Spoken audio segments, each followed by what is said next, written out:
Hello students, welcome to one more lesson in history.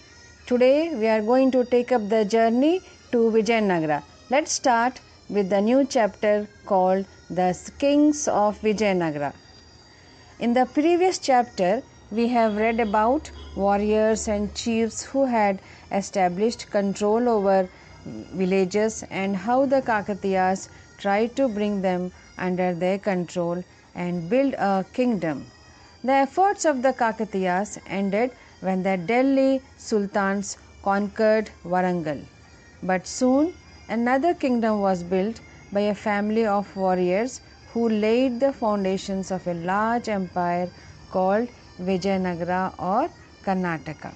In this new chapter, we are going to learn some important kings of Vijayanagara, the city of Vijayanagara, armies and military leaders, captains of the troops who are called the Amaranayakas, the Krishnadevaraya, the great ruler of Vijayanagara, and Qutb Shahis of Golconda. Now let's start the journey to history to Vijayanagara.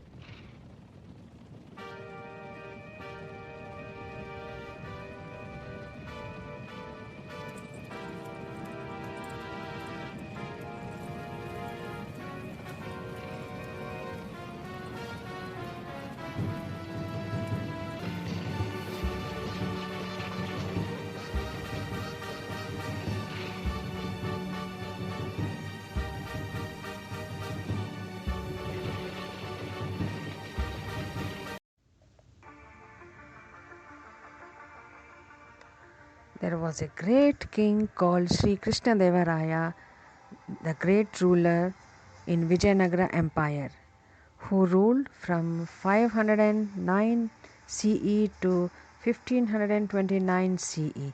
He was a great general who led the Vijayanagara Empire successfully against the Bahmani Sultan and also against the Gajpatis of Odisha. Krishnadevaraya paid special attention to the temples of his kingdom and personally visited many of them like Tirupati, Sri Sailam and Ahobilam. He also donated a large number of temples. His inscriptions state that he had distributed the great treasure gained in his successful wars to all the major temples of southern India. Towering temple gateway called Raya Gopuram were built in many of these temples in his honor.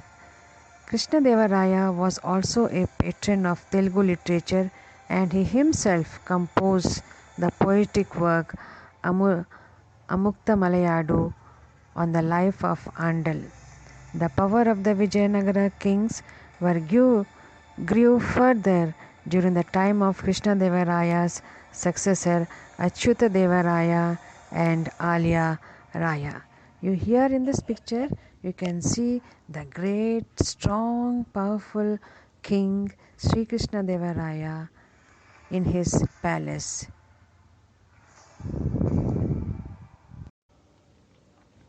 From ancient to modern history, Indian subcontinent and encounter by foreign travelers left valuable accounts that help us to understand the conditions of a particular era or time. Let us see some of the travelers who visited from other countries and wrote much information regarding the Vijayanagara kingdom. The first traveler, Niccolo Conti from Italy, gave an account of Devaraya II. The second traveler, Abdul Razak from Russia, 1443, gave an account of the reign of Devaraya II. And the third traveler, Domingo Fay from Portuguese, visited Vijayanagara in the year 1520 and gave an account of description of ancient city Hampi, which was governed by Krishnadevaraya, which is located in Karnataka today. The fourth traveler, Nunes, also from Portuguese, visited 1527. During the reign of Achyutaraya, he spent 3 years in Vijayanagara. He gave an account of the foundation of the city, 3 dynasties of the ruler, the battle that fought with Deccan sultans and Orisen Rayas, also mentioned as how women were appointed in the king's service.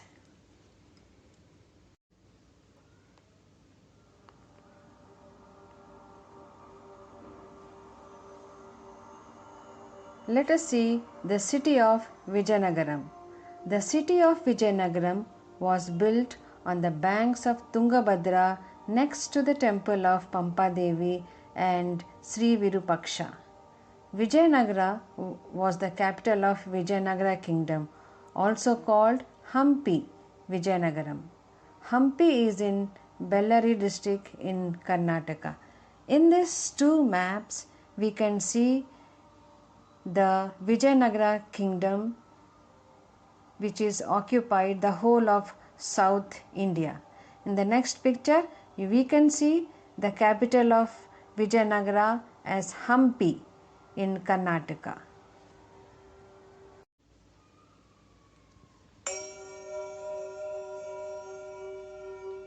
Temples of Pampa Devi.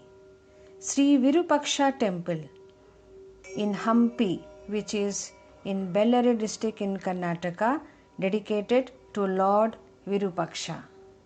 We can see here the beautiful temple of Pampa Devi.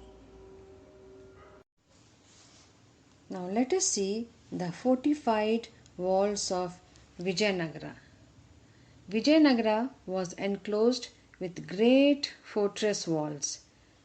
There were 7 lines of forts. These encircled not only the city of Vijayanagara but also its agriculture land and forests. The outermost wall linked the hills surrounding the city. In this picture, we can see the high, strong wall which is constructed around the whole Vijayanagara kingdom.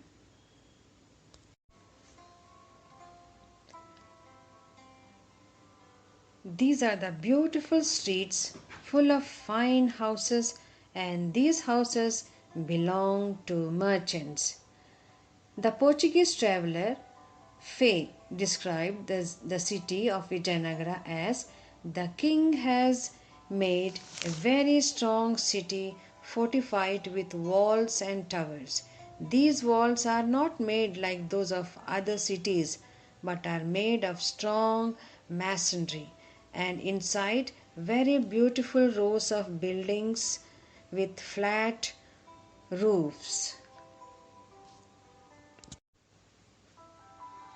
The traveler Nunes also admired the jewels which were worn by women. The traveler Fay described, there are beautiful streets full of fine houses, and these houses belongs to merchants, and there are sorts of rubies and diamonds and emeralds and pearls and clothes of every sort on the earth. In the evening, the people of Vijayanagara have a fair where they sell horses, vegetables, fruits, wood, and other expensive rubies and diamonds in the market. Here in this picture, you can see pearls, rubies, diamonds, emeralds, varieties of colorful vegetables and horses.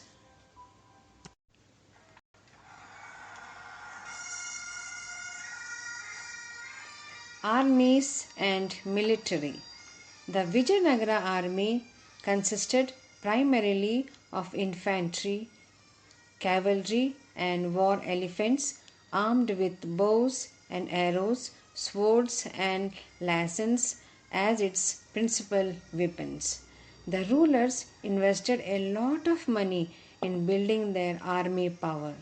They imported a large number of horses from Arabia and Iran, which came in ships on the west coast.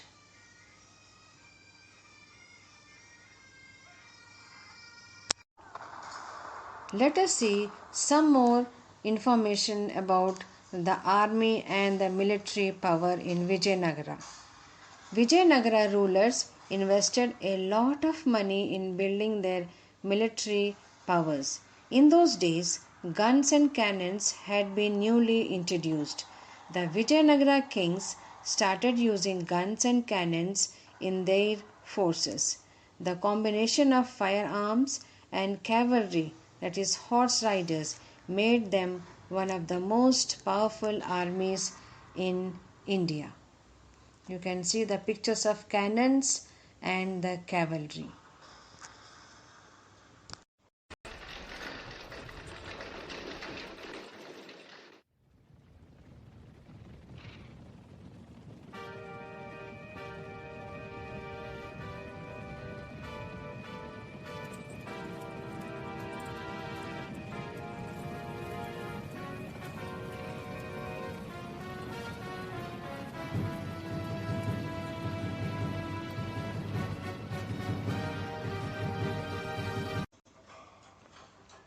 Now, let us see how the kingdom of Vijayanagara was controlled and administered. Amaranayakas were the captains of the troops and also revenue collectors. The captains of these troops are the nobles of the king, and they hold the city, the towns, and the villages of the kingdom. They were given charge of some villages and cities whose revenue they could collect and use. They maintained a certain number of troops for keeping the revenue of such assignments. Most of the Amaranayakas were Telugu warriors. These armies were loyal to the Nayakas rather than to the king.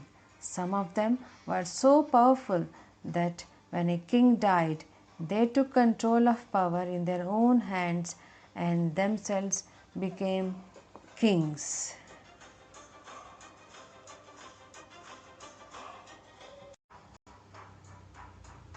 Krishnadevaraya, the great ruler of Vijayanagara Empire.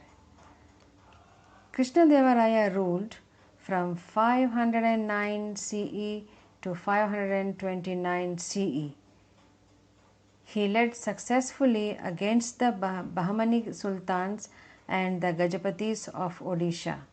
He subdued the chiefs of Karnataka, Andhra, and Tamil. He was a great general who led the Vijayanagara armies successfully against the Bahmani sultans and also against the Gajapatis of Odisha. This gave him control over the entire region on the south of river Krishna and especially the control over the ports of the eastern coast. Here in this see the statue of Krishnadevaraya.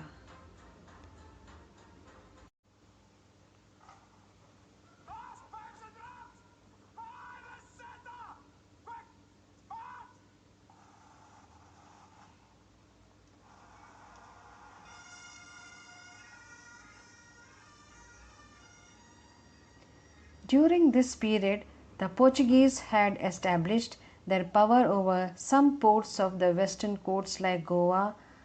Krishna Devaraya established friendly relations with them in order to get exclusive supply of horses and firearms from them. He also employed Portuguese troops in his war.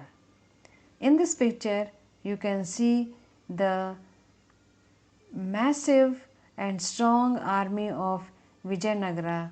Every year on the Vijayadashmi day, the king organized elaborate festivities and worship, which concluded with a massive parade of his army. On this day, all the chiefs and Amaranayakas of the empire brought their tributes to the king.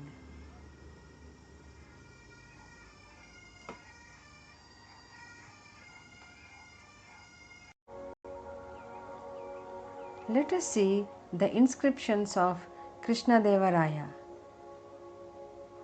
This is a description of the Krishnadevaraya's rule, kingdom, about the art and architecture, and about the army, which is inscribed on the wall or the rock stone.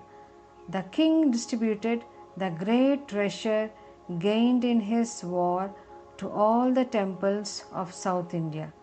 Towering temple gateways called Rayagopuram. He was also a patron of Telugu literature. He also composed a poetic work, Amyukta Malayada, on the life of Andal, the poetess.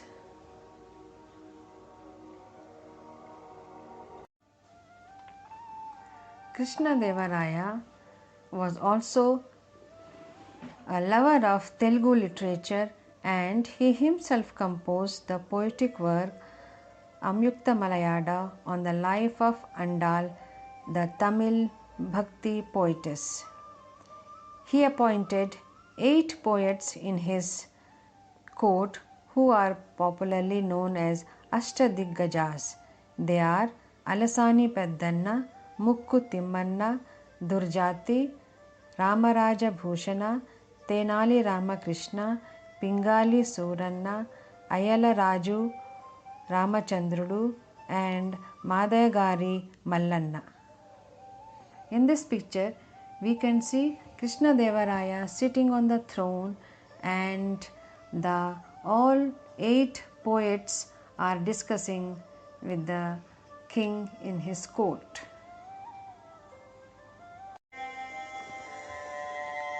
The fall of Vijayanagara Empire.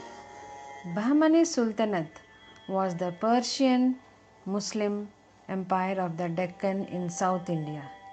It was the first Muslim independent kingdom and was frequently engaged in wars with Hindus of Vijayanagara.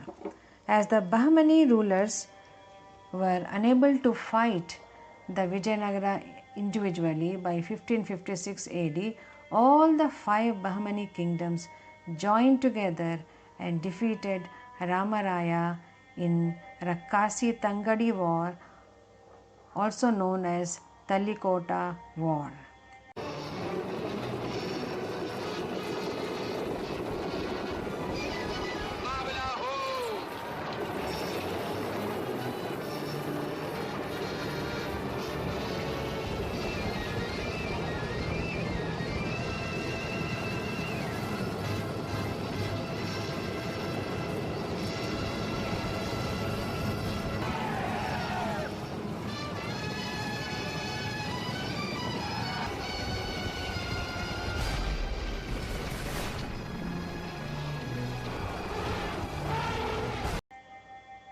Around the year 1512, Qutb Shahi, who was a governor of Bahmani in Telangana region, declared independence and established the Qutb Shahi dynasty of Golconda.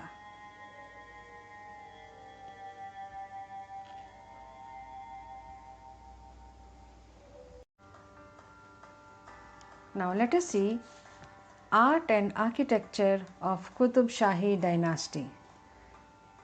Qutb Shahi kings of Golconda were great architects and patrons of art.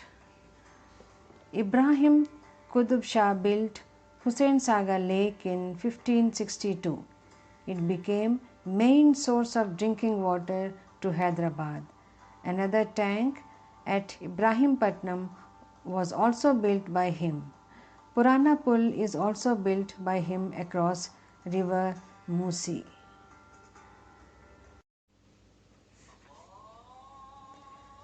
Ibrahim's son, Muhammad Quli, was a great visionary and was responsible for the planning and building of Hyderabad city. Mir Momin Astarabadi was the architect of the city of Hyderabad during his time. As the Prime Minister of Qutb Shah, he played an important role in preparing the layout plan of the Charminar along with that of the new capital city. Qutb Shah also constructed the Charminar, the most recognizable symbol of Hyderabad. In this picture, you can see the beautiful Charminar in the center of the city.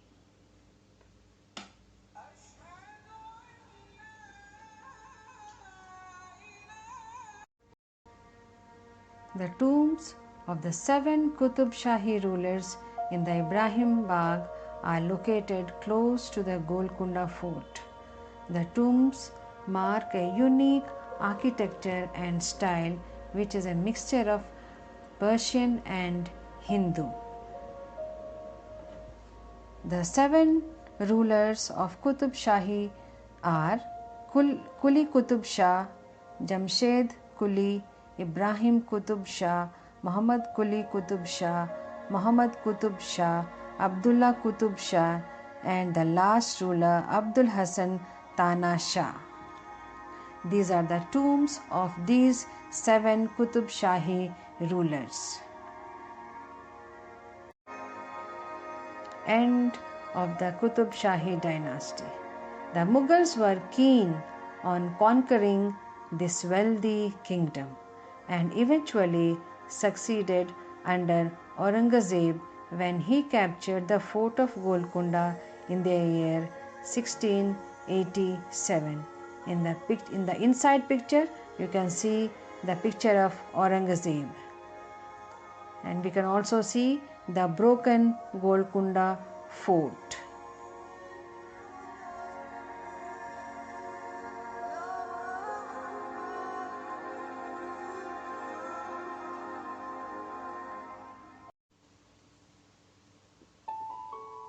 Children, the life lesson from Vijayanagara Empire, we learned that Hindus and Muslims lived together in harmony in Vijayanagara Empire. They recruited Muslims in their darbars and troops. No grudge against Muslims. They understood that together they can learn more about art and architecture, politics, humanity, and togetherness. Ultimately, Vijayanagar kingdom teaches us that nothing is permanent, no matter how much an empire looks perfect from the outside. Ultimately, it just takes one mistake to all of it to come. I think you, me, and I in modern India can learn that united we stand, divided we fall.